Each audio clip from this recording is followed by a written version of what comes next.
पुरानी कथा के अनुसार हिमालय के एक छोटे से गांव में शिव भक्तों की एक टोली रहती थी।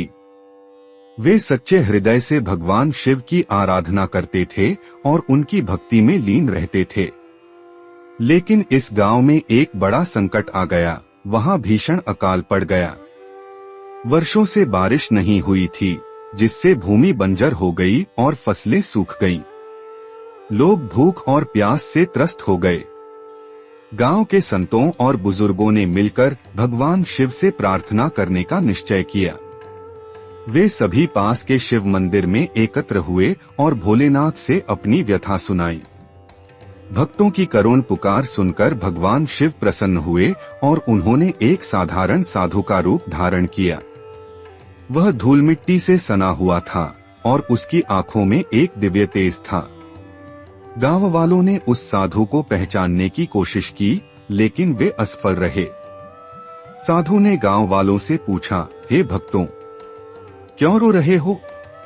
क्या तुम्हारी भक्ति इतनी कमजोर है कि तुम अपनी कठिनाइयों से हार मान चुके हो? गांव वालों ने उत्तर दिया, महात्मा जी, हमारी भक्ति सच्ची है, लेकिन हम असहाय हैं। हमारी धरती बंजर हो चुकी है, जल स्रोत सूख चुके हैं और हमारे पास खाने के लिए अन्न तक नहीं बचा।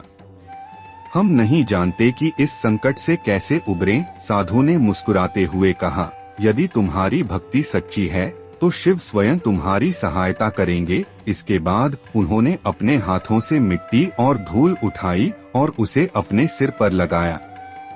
अचानक वह साधु अदृश्य हो गया और वहां एक अद्भुत दृश्य देखने को मिला। जहां जहां साधु की धूल गिरी थी, वहां हरी भरी फसलें उगाईं।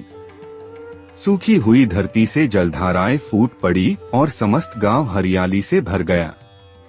किसान आनंदित हो उठे और चारों ओर शिव की महिमा के जयकारे गूंजने लगे। गांव वालों को तब समझ आया कि वह कोई साधारण साधु नहीं, बल्कि स्वयं भगवान शिव थे, जिन्होंने उनकी भक्ति की परीक्षा ली थी और फिर अपनी कृपा से उनका संकट हर लिया। भोलेनाथ के इस अनोखे चमत्कार से हमें कई गूढ़ बातें सीखने को मिलती हैं। सच्ची भक्ति कभी व्यर्थ नहीं जाती। जब हम पूरी श्रद्धा से ईश्वर का स्मरण करते हैं तो वह हमारी सहायता अवश्य करते हैं।